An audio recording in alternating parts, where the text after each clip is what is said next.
বাবু এইচএট কিভাবে ডিপোজিট করবেন, কিভাবে উইথড্র করবেন, সম্পূর্ণ প্রসেস আপনাদেরকে দেখাবো। ডিপোজিট অপশনে ক্লিক করব। আপনি যেটি দিয়ে ডিপোজিট করবেন সেই লোগোর উপরে ক্লিক করবেন। 500 টাকা ডিপোজিট করব, 500 ঘরে ক্লিক করলাম। ক্লিক করার পরে এই ডিপোজিট অপশনে ক্লিক করব, কনফার্মে ক্লিক করব। ক্লিক করার পর আপনারা দেখতে পাচ্ছেন তারা একটি নগদ এজেন্ট নাম্বার দিয়েছে।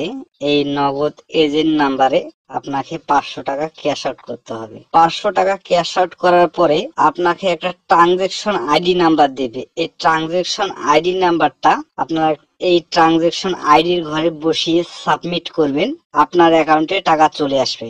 এখন আমরা উইথড্র করব। উইথড্র করার জন্য ডান পাশে উইথড্রতে ক্লিক করব। ক্লিক করার পরে এখানে কনফার্মে ক্লিক করব।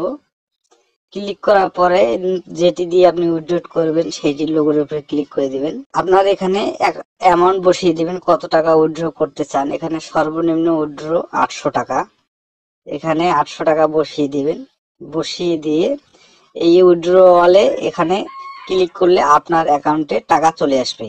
এবং এখানে কোনো আপনার প্রশ্ন থাকলে কোম্পানির হটলাইন আছে, এই যে একটা মেয়ের ছবি আছে, এই মেয়ের ছবির উপরেতে ক্লিক করলে আপনি তাদের সাথে কথা বলতে পারবেন। আজকের মতো এ পর্যন্তই, ধন্যবাদ।